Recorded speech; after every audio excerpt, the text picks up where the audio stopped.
ఈ అరెస్టులకు ప్రజాభిషేకరణ చేసి డంప్యాడ్ పెడతామన్నారు. మేమేమంటున్నాం, మమ్మల్ని హౌస్ అరెస్ట్ చేసినా ఇంకా తీసుకుపోయి జైలు వేసినా మా డంప్యాడ్ మాత్రం మా ప్రజలు రానియరు. మా ప్రజల పక్షాన మేము నాయకులం అందరం సపోర్ట్ ఉంటాం. పార్టీలకు అతీతంగా మేము సపోర్ట్ చేస్తున్నాం.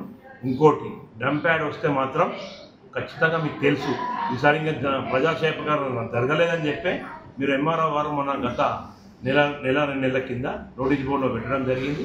దానికి విరోధంగానే మేము కోర్టులో కొట్లాడుతున్నాం. ఖచ్చితంగా మా పట్ల విజయం అవుతుందని చెప్పి మేము కోరుతున్నాం.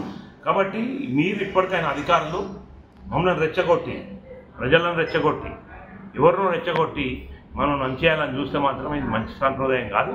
ప్రజాసేకరణలో అడిగే అధికారం అందరికీ ఉంటుంది. ముఖ్యమంత్రి గారు 15 నెలలు అవుతుంది వచ్చి, ఇలా గ్రామాలు కుంటిపడుతున్నాయి. ఇలా గ్రామ పంచాయతీలు అయిపోయి 16 నెలలు అవుతుంది ఎలక్షన్ అయిపోయి, ఇప్పటికి ఎలక్షన్ పెట్టలేదు. నువ్వేమేమి పెద్ద పెద్ద మాటలు మాట్లాడుతున్నావు. జిల్లాకు వచ్చి ఇలా మమ్మల్ని తీసుకొని అరెస్ట్ చేసి ఏం చేస్తావు? తీసుకొని లోపలేస్తావు. ఏమేమి చేస్తావు మమ్మల్ని? అంటే ప్రశ్న అడగద్దా? నువ్వు ఇచ్చిన హామీలు అడగద్దా? నువ్వేమన్నావు 2000 పింఛన్ 4000 చేస్తాను. ఎక్కడ ఎవరికైనా ఇచ్చినవా? 4000 చేసి దేవుడు కానీ ఒక కొత్త పింఛన్ ఇచ్చినవా? కేసీఆర్ గారు ఇచ్చినే పింఛన్లు, ఒక కొత్త పింఛని రాలేదు, ఒక వృద్ధాప్య పింఛని రాలేదు, ఒక ఒంటరిమైన పింఛని రాలేదు. ఇలా నువ్వు ఇలా చేస్తున్నటువంటి నీ పాలన నీకు ఇదే నిదర్శనం. ఇలా గ్రామాలలో ఏం చూస్తున్నారు? రైతు బంధు ఇచ్చిన అంటున్నావు. ఎంతమందికి ఇచ్చినావు రైతు బంధు? ఒకసారి కెసిఆర్ గారు ఇచ్చినటువంటి లెక్కలు దిగి ఇలా నువ్వు ఇచ్చినటువంటి లెక్కలు దిగి 3 ఎకరాలకు వేస్తాను. 3 ఎకరాల గిట్ట చాలామందికి రైతు బంధు రాలేదు. ఇలా వానాకాలంలో ఒట్లన్నీ నానిపోతున్నాయి. ఆ ఒట్లు ధాన్యం కొనాలనే జ్ఞానం లేదు. ఇలా ఏదో పెద్ద పెద్ద మాటలు మాట్లాడుతూ ఉన్నారు. అయ్యా ముఖ్యమంత్రి గారు, మీరు మమ్మల్ని అరెస్ట్ చేసుడు కాదు, మా ప్రజాసేకరణలో మా నోరు మోపించుడు కాదు.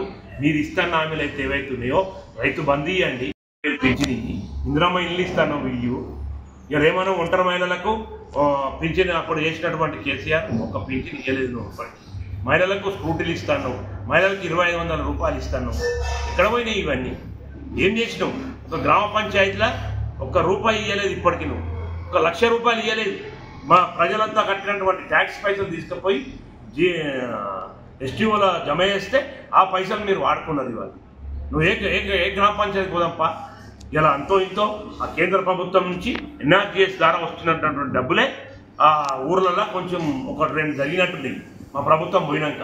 కానీ మీరు ఒక ఫండాన్ని ఇచ్చిర్రా? ఒక రోడ్డు పోసిర్రా? ఒక డ్రైనేజ్ కట్టిండ్రా? ఇలా మా ప్రభుత్వం ఉన్నప్పుడు రైతుల కోసం నిరంతరంగా పోరాడి మేము ఉపాధి హామీ కింద రోడ్లు పోసినాం. గ్రామాలలో రోడ్లు పోసుకున్నాం, కల్వెట్లు కట్టుకున్నాం. ఇలా మా కేసీఆర్ చెప్పుకుంటూ పోతే చాలా పెద్దగా ఉన్నది ఆయన చేసినటువంటి పనులు. ఈ 16 నెలల్లో దీన్ని రాష్ట్రాన్ని అవగాహన చేసిరు. మీరు ఇప్పటికైనా మీకు మీ మాటలను మీరు ఇచ్చినటువంటి హామీలు నెరవేర్చండి. ఇచ్చిన మాటలు కాదు, మేము ఇచ్చినటువంటి మా హామీలన్నా నెరవేర్చమని చెప్పి మేము ప్రభుత్వాన్ని డిమాండ్ చేస్తున్నాం. అయ్యా మీరు ఒకటే చెప్తున్నాం, పోలీసులను పెట్టి ఇంకెవరినో పెట్టించి బెదిరిస్తే ఈ బెదిరేటోళ్ళం కాదు మేము. మాకు ఈ అరెస్టులు, ఈ ధర్నాలు, ఈ ఉద్యమాలు కొత్త ఏం కాదు మాకు. దయచేసి మీరు అధికారులు ఆలోచన చేయాల్సిందిగా మేము కోరుతాం. మా ప్రజల పక్షాన, మా ప్రాంత ప్రజల పక్షాన ఖచ్చితంగా డంప్యాడ్ వచ్చే పరిస్థితి లేదు. ఖచ్చితంగా మేము ప్రజల పక్షాన పోరాడతామని చెప్పి తెలియజేస్తూ